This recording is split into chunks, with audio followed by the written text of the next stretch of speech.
A very life-threatening disease of the heart failure to dyslipidemia, which is mostly preventive, but it prevents and it saves a lot of life. When we look at the lipid therapy and prevention of atherosclerotic cardiovascular disease, we have three arenas. One is the lipid risk, the inflammatory risk, and the thrombotic risk, of which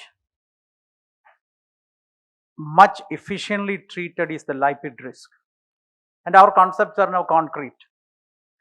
You keep the patient's milieu at a low lipid level from the very early period of life onwards to the longest period possible. So as long as the patient's milieu is exposed to the lowest possible lipid, the chance of atherosclerosis comes down. The chance of events also comes down. And we have an explosive exposure to new data in the last decade regarding the lipid control.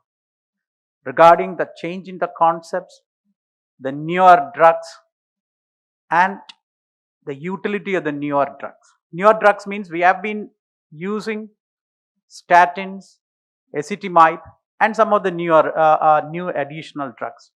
But now the tide is changing from a daily pill to a once in 2 week injections to once in 6 months injection to once therapy for a life. That is gene editing. The data came 2-3 days ago. You give a therapy forever, once in a life. His lipid, the PCSK9 production is inhibited completely. So we'll be discussing with the panel about the newer therapies in dyslipidemia with some conceptual changes which has occurred in the last decade. Dr. Lawrence, could you tell about the panel and the moderators?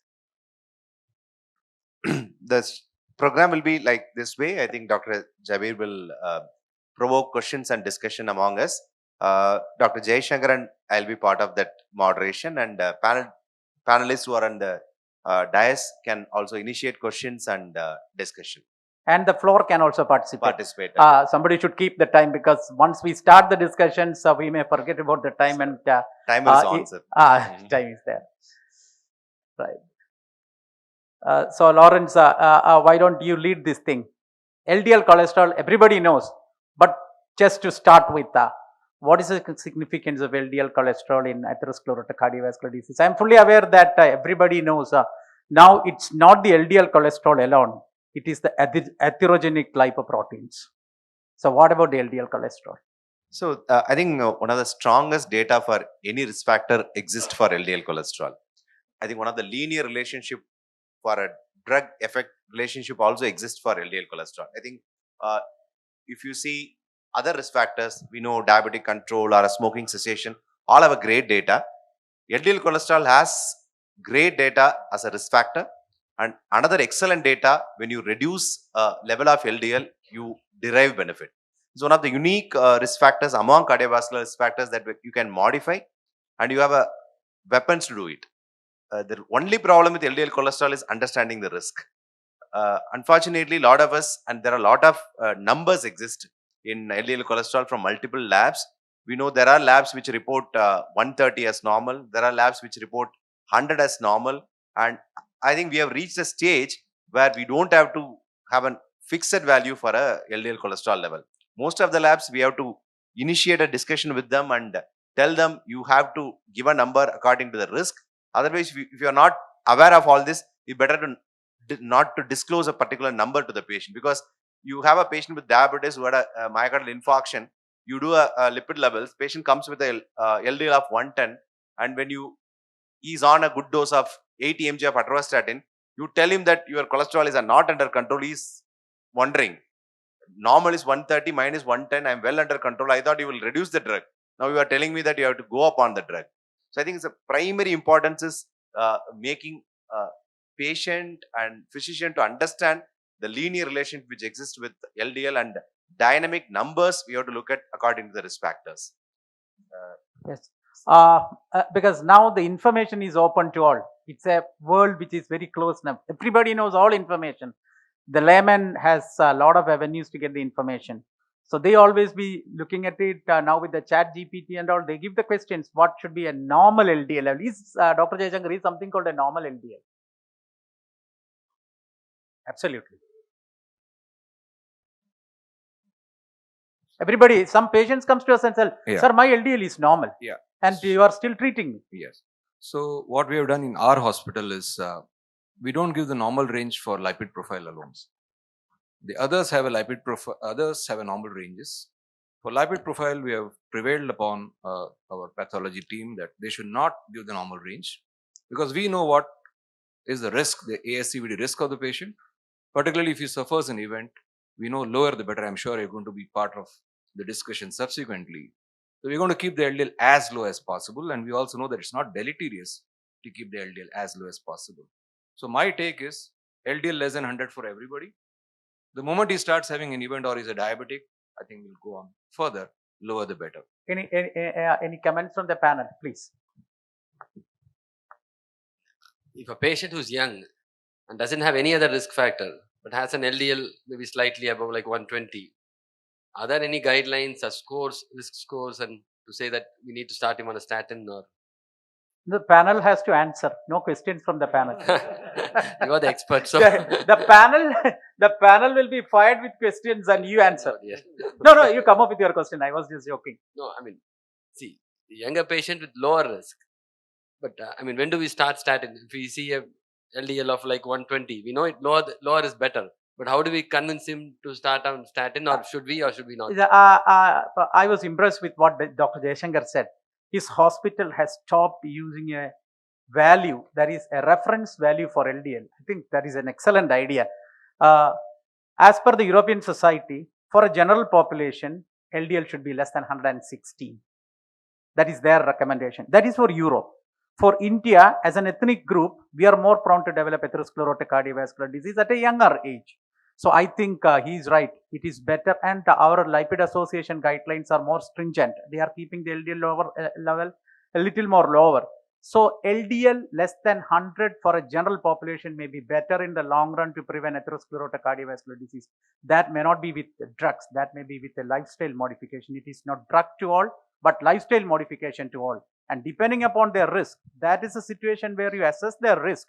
And if they belong to a high risk category because of other parameters also, other risk factors, then depends. If it's a high risk, then they may have to undergo lipid lowering therapy for long. Sir, Jabir sir, yeah, most of the Indian population, the LDL will be normal.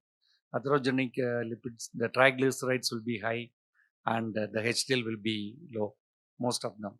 So, with the Lipid Association of India pointing post ACS more towards the LDL numbers, when you have an extremely high risk, they have classified Lipid Association of India. Their cutoff is 30. 30. Yeah, that's what I was about to say. With the moderate risk, less than 50, and with the extreme high risk, you need to reduce to 30. So numbers also matters. Numbers also guide the treatment. But though it is often said that the Indian population do not have a high LDL, it's always high triglyceride, it's always low HDL. When we come across our patients, it is not like that. They do have high LDL, they do have borderline HDL, may not be very too low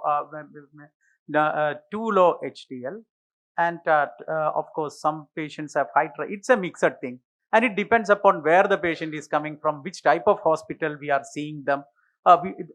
We don't have real data from what is the urban, what is the rural, what is the tier 3 city seeing, because we all are seeing all complicated patients with established atherosclerotic cardiovascular disease. But physicians may be seeing patients who don't have a disease. So it depends. Shall we move to the next question? Otherwise, we'll be we'll stuck on. So we are coming to it. The risk-based LDL cholesterol. What is it? Why is it important? How to stratify the risk of an atherosclerotic cardiovascular disease patient? I think the panel can take it one by one. Your comments first, then we'll go to the final comments by Dr. Jayashankar and Dr. Lawrence. And if any questions or comments from the audience, we welcome it. Now, hyperlipidemia is one of the curse of modern civilization, particularly for Indian populations who are much more susceptible to hyperlipidemia, resistance, and other complications. Now, as people have discussed, if you just tell the patients regarding LDL, people don't accept the the implications, what they're likely to have onto the heart or the vascular system. If you tell them to bring it down by the therapy, they just keep taking it for a few months' time and then stop it for the simple fact that they are quite comfortable. So the guidelines keep changing, less than 100, less than 70, or even less than 50, depending upon the underlying problems. So if the patient has got a atherosclerotic cardiovascular event, definitely we have to initiate with a high statin therapy. Apart from that, lifestyle modifications and additional control of the comorbid situations like diabetes and hypertension as well. Most of the times when you, as a physician, I'm seeing it, if you initiate the treatment, they forget about the lifestyle and the dietary control. And drug is not a shortcut to avoid lifestyle modification. It should be complementary to each other. Yes. And two, terminologies I would like to share is LDL is now considered to be a vascular toxin. It's a vascular toxin. And our Lipid Association guidelines, their editorial which came in JAPI, we declare war on lipids. We declare a war on lipids. That was their comment which came after the publication. So what about the rest of the panel? So, any patient with risk factor, I think LDL target should be made very stiff. We should give more importance than the other control population, and the risk and benefits should be clearly explained to the patient, because they just think it has a value, but This is the answer. Okay, a revision. This is the ESC guidelines, how they classified it into risk, the extreme, very high risk, extremely high risk, and all these things. So anybody with atherosclerotic cardiovascular disease is a high risk. Diabetes with more than 3 risk factors, or diabetes with a target organ damage, severe CKD, patients with familial cholesterolemia plus additional risk factors. So and a score risk of more than 10%. The Lipid Association guidelines is more stringent, and if we see all these guidelines, I think it's difficult for the human brain to comprehend all these things together and keep it there. Okay. So what do you all think? What should be our cutoff in atherosclerotic cardiovascular? Established disease, without established disease, but multiple risk factors who are prone to develop disease. I think treating people who are prone to develop disease is also important, because we can prevent an event and a death.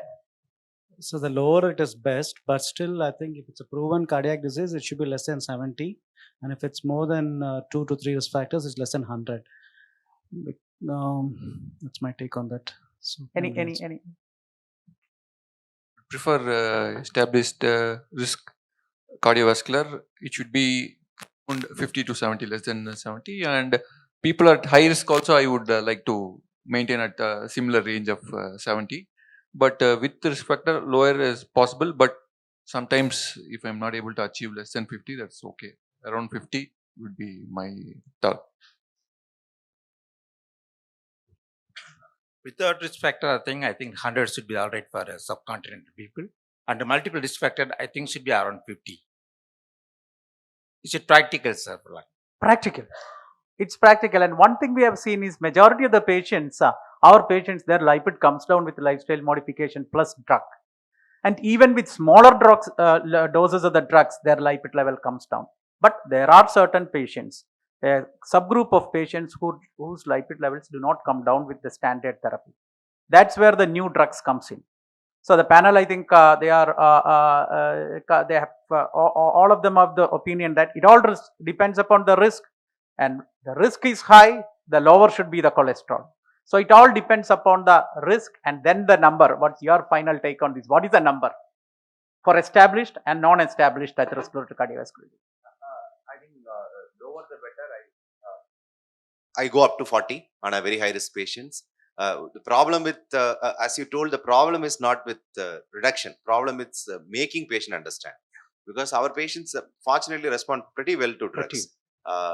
You could see a LDL of 170, 160 dropping to below 100, below 60 with 40 mg of statin. It's not very uncommon in our patients. I think excellent response to patient. The problem is the moment you drop below 70, 100, that level, very difficult to make your patient aware. I think the most important thing from the number point of view comes, from my point of view, making people understand. I think one step forward, what Dr. Jaishankar did is an excellent step, where you don't mention the numbers so that that number is with you. So you are the person who takes a call on what is the number for the particular patient. Maybe that for every particular patient, depending on the risk, you stick a number on the prescription or on the thing, so that the patient understand that his number is different from the number what is given in the lab. So I think more important is for us to realize the number. And for me, I go below 50 for a high risk patient, and it really works. I think we have data. It's not like we have data where we could see melting of atherosclerotic plaque with good cholesterol lowering. Yeah, I think we had a fair discussion on this. The important thing is how to motivate the patient. The moment he has 1 or 2 events, it becomes very easy to motivate. Then you can up titrate the medication. But then if we are convinced that this is the number the patient requires, if we desire, then we can definitely achieve it. It depends on how we prevail upon the patient. The number is important because it's a simple thing that the patient understands. I mean, we have something to express ourselves, and then that's some target to achieve. Otherwise, he's not going to follow what you say. Very, very difficult to motivate them to keep the patient on drug, especially the laboratory people. Now, one problem that we are facing is whenever the laboratory people sees that the LDL cholesterol is below their cutoff value, they'll tell the patient, go to your doctor and say that it is low.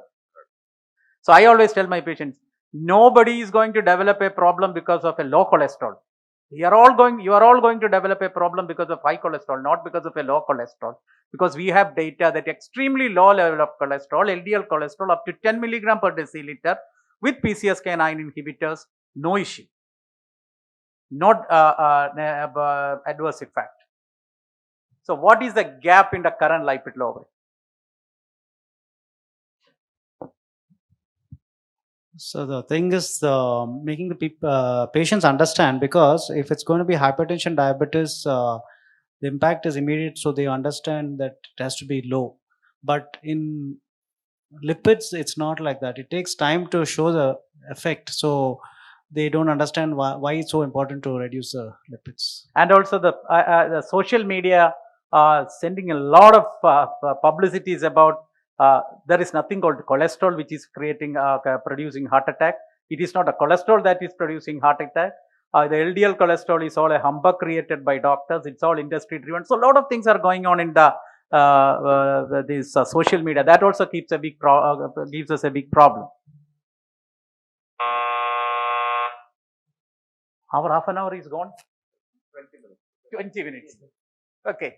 So the current gap in the current lipid lowering, I think the patient related issue is one thing to make the patient understand. Second thing, there is a group of people whose LDL cholesterol is not coming down with the highest intensity of statin therapy.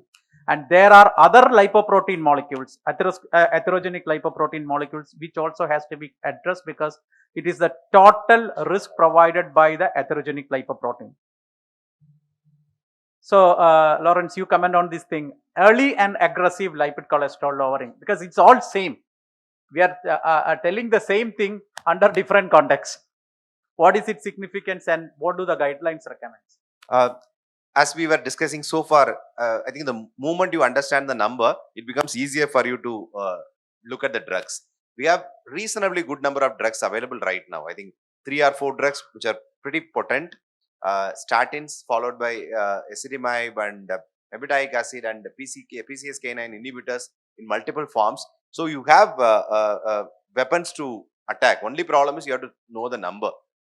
It's very, very important for you to do reasonable number of measurements to keep patients also within your loop. So when the patient has a lifestyle modification or you have started a drug, do a lipid profile sooner, maybe another 2-3 months time, and show the patient that it's working. And I always feel that whenever you start a drug, it has to work for the patient to believe in the therapy.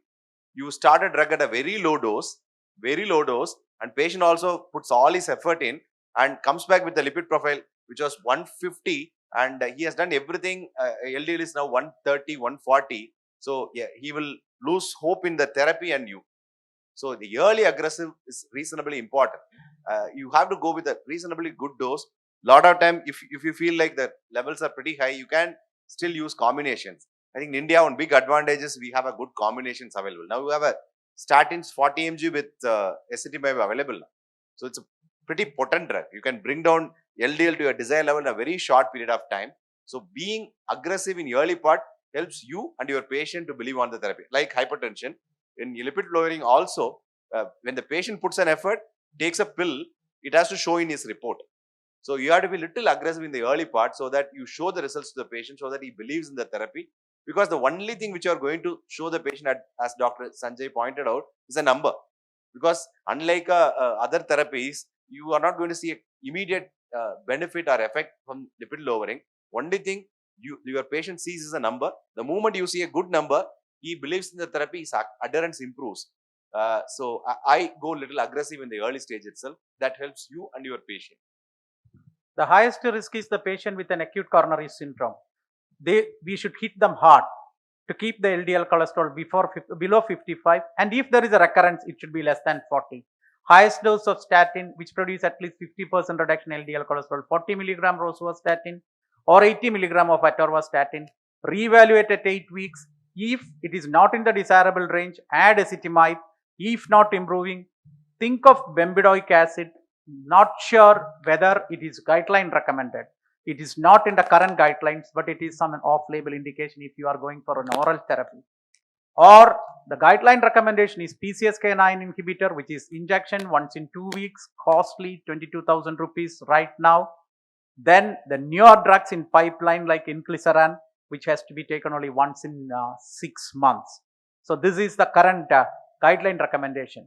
So what is combination lipid lowering therapy? So these are the combination lipid lowering therapy. Can we go first line lipid lowering therapy? Because mostly this is all centered around acute coronary syndrome, not the primary prophylaxis. It's the secondary prophylaxis, patients with atherosclerotic cardiovascular disease. Can we go for a lipid lowering therapy as first line combination? So I would initiate a high intensity statin, as you said, rosuvastatin 40 or atro 80, and reassess them. And if I'm not able to get a 50% drop in the LDL values, then I would think it's a logical decision to add on therapy. My general practice and my view is like start with high intensity statin, then adding up other therapy in the follow-up if needed. I'll put a hypothetical question. If the patient you are seeing acute myocardial infarction, day 1, the lipid profile, the LDL cholesterol is 250. The 50% reduction will take him to 120 in 4 weeks' time. But it is far above the current recommendation or our goal. So will you straight away start on a statin plus ezetimibe, or you give a PCSK9 inhibitor with certain small data available like Evopax? I would prefer only high intensity statin because the pleiotropic effect of statin is more higher than the add-on therapies. So until there is no response, I would prefer to stick. Is there any situation where we start straight away combination therapy? So in hypertension now we start straight away combination therapy. In diabetes we start straight away combination therapy, because you set a goal, and if the current level of that particular problem is much above your goal level, then you go for a combination therapy. I think lipid is also going in the same direction. Initially it was hypertension, then it became diabetes. Now the third thing to follow must be the lipid. What is your final take on this? It's definitely. I think the number what you quoted is very unlikely to respond to a statin alone. So you are going to need another drug to start with, because we know acute coronary syndrome. The problem with acute coronary syndrome is the initial recurrence in first 4 to 6 weeks. So we know very well that there are high incidence of recurrence in initial days with acute coronary syndrome with such a high LDL levels. In this particular patient, definitely I would go for a combination to start with, at least an ezetimibe. If it is not a PCSK9 inhibitor, at least an ezetimibe to start with, because this with the 80 mg statin, we will reach in a best possible scenario also around 100 to 120. So I will prefer a combination in this kind of patient to start with. Jabir, so I think Jabir, I will go one step further. In the scenario that you had given, acute myocardial infarction, LDL cholesterol more than 100, I will discharge the patient the high dose of rosuvastatin, ezetimibe, and in the ICU itself, I will start him on one first dose of evolocumab. I fully agree with you. I also do the same thing. And I may not continue it for a longer Yeah, period of time. I The think both of first- us follow the same thing. We give 2 injections only. Injection. Now I give 4 injections if the patient is admitted, because you write 420 milligram, the insurance gives 3 vials. 3 vials. So we give that injection. Yeah. And it will reduce we have looked at the data, our own data. It reduces the LDL like anything. And by 4 weeks time, 85%. 4 weeks reduction. time, their LDL is below 55, then the drugs will take over. That's not in the guideline. I fully agree That's with what you. I wanted to Whatever you have said is in the guidelines. But this because is our current judicious ESC approach. Yeah, ESC AC guidelines says high dose, high intensity statin. They even don't say high dose; they say high intensity statin.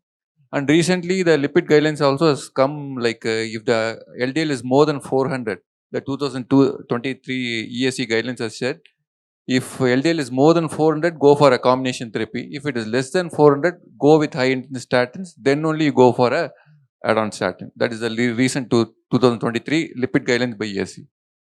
So diabetic dyslipidemia, how to go ahead? And anything particular with diabetic dyslipidemia? The diabetic dyslipidemia is basically a high triglyceride, low HDL, intermediate level of LDL.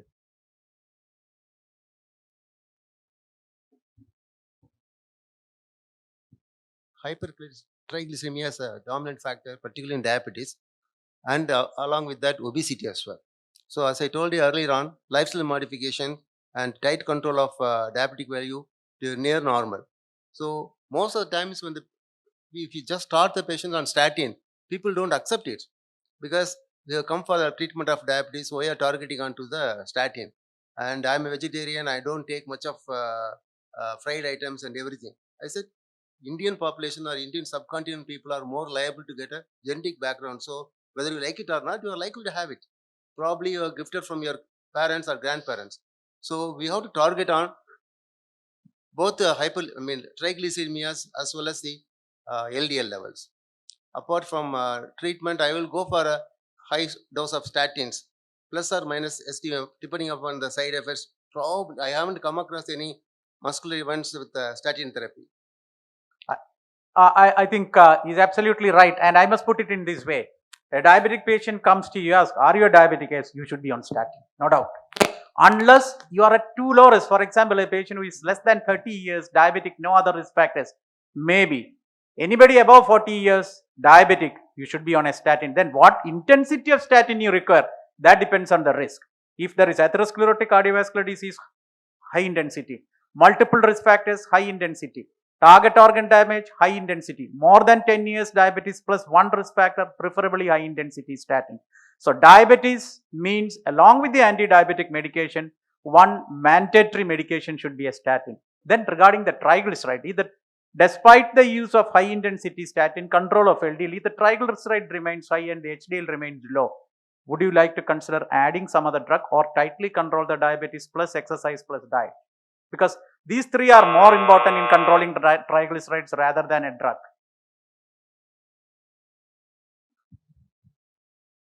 Dr. Jayaprakash, will you add a drug? For example, now the icosapendale has come. Yeah, before, not a fibrate. Fibrate, I will. Yeah, all the time. It's low HDL and high triglyceride. The only problem is risk of myopathy. High statins with fibrate. Then we can look at the newer drugs. Otherwise, first to fibrate.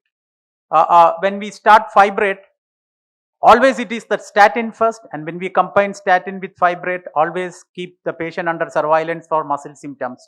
Some people, especially those who are hypothyroid, females, lean people, elderly, those with renal dysfunction, they can go in for a rhabdomyolysis. Mechanism of action of PCSK9 inhibitor therapy. Could you make it a little simple for the audience? See, I think the most important factor in, we all know it's LDL. LDL, what we are looking at. What we are looking at is the LDL receptor again. So, we want to make hepatocytes to be more aggressive in taking LDL in. The way to achieve is you knock off the PCSK9. So, the way to knock off PCSK9 varies. Now, we have entered an era where we are going to have a gene editing where completely knock off the PCSK9 gene forever. So, we have now other drugs which work at a multiple levels to take care of this PCSK9. So the number of injections or number of drugs depends on how effectively you knock out. So if you knock out for a longer duration by translation level, you can give the drug at 6 months or 1 year, like a newer drug which is inclisiran. So if you are going to gene edit for a life, if you are going to do a shorter term arrangements, then you are going to require it for a once in 2 weeks. So ultimate aim is take out PCSK9 so that your LDL will go into the hepatocytes and will get processed, and you don't get a circulating LDL in the circulation as low as possible. That's a simple concept of PCSK9, and we have multiple ways to do it, and more effective ways are emerging. Absolutely, because PCSK9 destroys the LDL receptors. PCSK9 plus LDL receptor plus LDL goes to the lysosomes. Normally, the receptor should go back to the hepatic surface. But here, if it binds with PCSK9, that is destroyed forever. So the LDL receptor level comes down, the LDL goes up. And now PCSK9 is an extremely important target to keep the LDL quite low. You give monoclonal antibody which prevents LDL cholesterol binding, receptor binding of PCSK9. It reduces LDL cholesterol by 60%. Combined with the high intensity statin and ezetimibe, it can reduce LDL cholesterol to the tune of 85%. So it's an important therapy, but not for all. How safe and effective this therapy is? We'll ask I think the questions are on, and we are going to conclude it soon. So this is a newer therapy. Injectable monoclonal antibodies once in 2 weeks. Injectable small interfering RNA. What we are going to do is we give a drug which inhibits the RNA translation of synthesis of this protein. So the protein is not synthesized. PCSK9 is not synthesized. That is inclisiran. It produces 50% reduction. We don't have a clinical outcome data, but the LDL cholesterol comes down by 50%. Then other newer therapies like gene editing is coming, which knocks off the PCSK9 forever. A single therapy for lifelong. So what do you think? How effective these therapies? When do you use it? How often do you use it?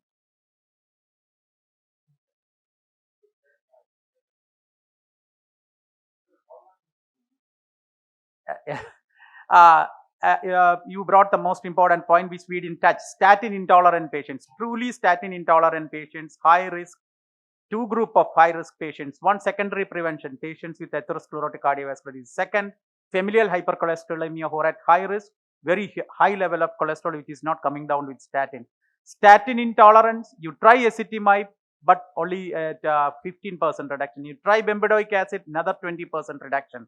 So if we need a 50% reduction, we have to resort to PCSK9 inhibitor. Only thing is, as you said, it's cost. 22,000 rupees per injection, twice a month, once in two injections a month. Very few people will afford it. And how long is a question. All these trials, they took it to 5 to 7 years. So it must be long-term, long injections, which I don't have a single patient on such long therapy, but I have patients on shorter therapy with PCSK9 inhibitor. No side effects, some itching around the injection site. Otherwise, the only side effect is the pocket toxicity. Otherwise, no other toxicities. Jabir, one additional point for diabetic dyslipidemia. Majority of them come with high triglycerides, as we have discussed.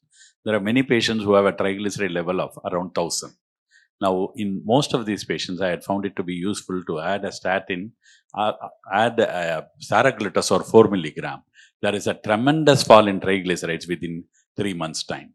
So I think we should remember saraglitazole also, because majority of diabetic patients control diabetes, had saraglitazole. That is also useful for the associated NAFLET. Extremely important point. We didn't discuss the saraglitazole, which is a pure Indian molecule, which is a PPA gamma agonist, partial agonist, which can reduce the. One thing I have seen is there are hyper responders, there are poor responders to this saraglitazole. There are responders whose triglyceride dramatically drops down. That also is a little costly drug. So that is 4 milligram a day, which can. One thing is very safe to add on to statin. That's the most important thing. It can be safely add on to statin. So I think it's the end of the session. So we'll have the final comment from moderators, Dr. Lawrence, Dr. Jayashankar, and then the panelists, your comments. Any one or two questions or comments from the audience can be entertained. Yeah. Yes. Right now, we don't have recommendations regarding lipid profile. I think it's better to have one lipid profile by the age of 12 years. But treatment, again, for the cutoff, because I have a few pediatric patients who have familial hypercholesterolemia, the LDL around 400. Right now also there is no license for using PCSK9 inhibitors. So lipid lowering therapy is usually, drug is indicated after 10 years. Up to 10 years, no recommendation for lipid lowering therapy. But atherosclerotic cardiovascular disease, familiar hypercholesterolemia patients, their children should be screened quite early.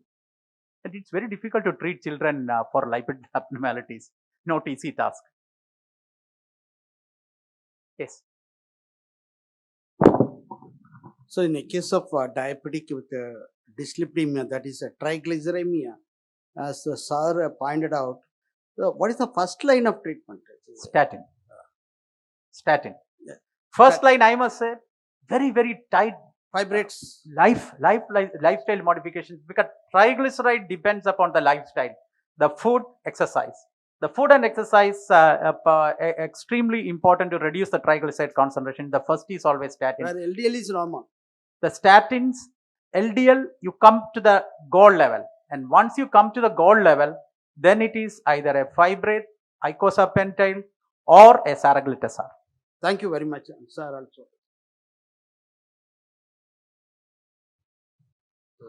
I think it's a very One question. Sir, I'm Dr. Mala Mahalakshmi, physician. We take care of acute coronary syndromes.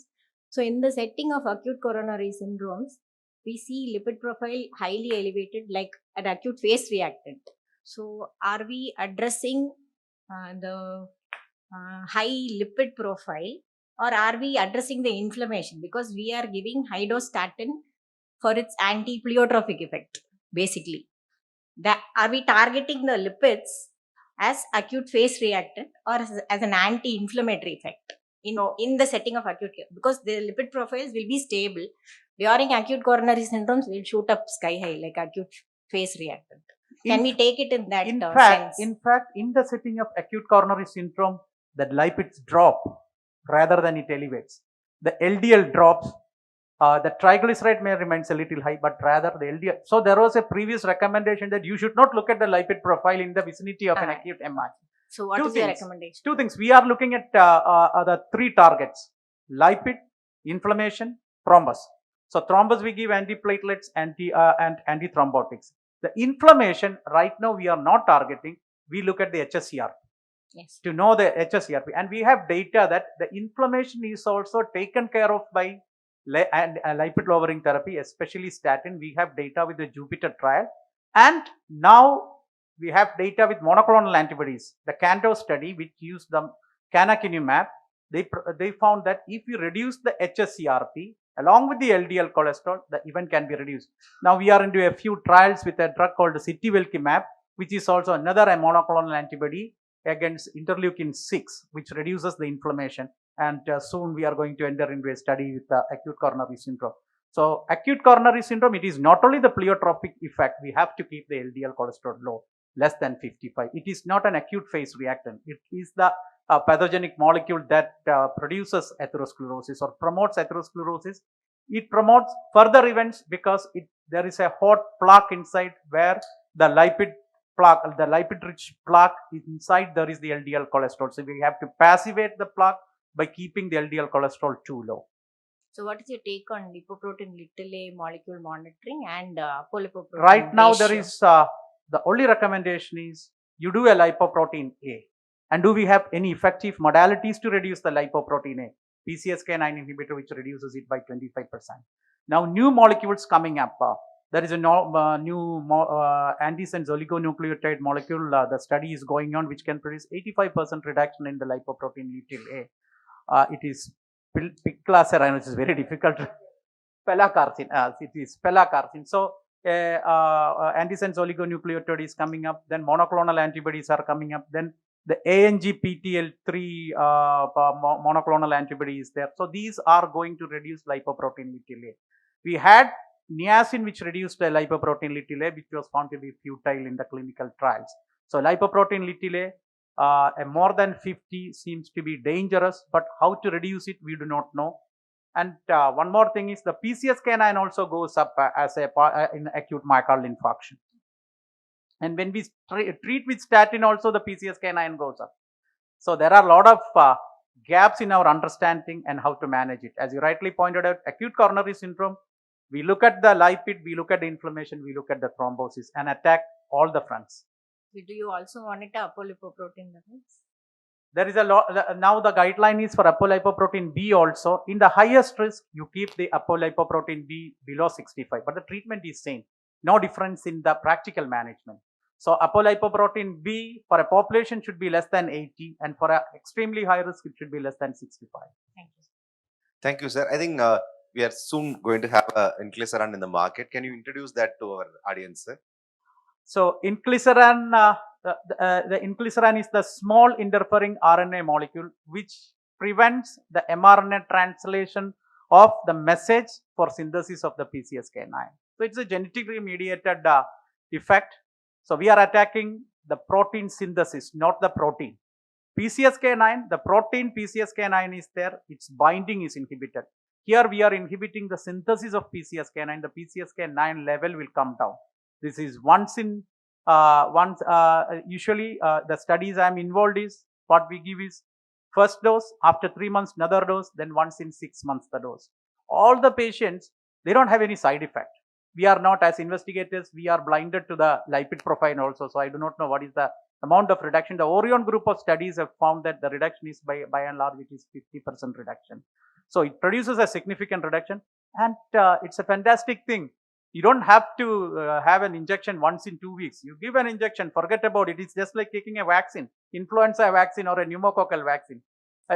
In fact, the lipid vaccines are also on the way. So you give an injection, forget about it. After 6 months, another shot you take. Only thing is the cost. We do not know what is the cost. It's soon going to be introduced by Novartis in India. I think it will hit the market if people can afford it. At what price they are going to introduce it, we do not know. Sir, thank you, sir. Thank you for a wonderful session, discussion, and all the panelists and audience. Let me now invite Dr. Sivatasam sir to felicitate our moderators. And let me thank all the moderators, the panelists, as well as the audience to be a part of this symposium, which is an extremely important topic for the prevention of cardiovascular disease. Thank you so much. Thanks.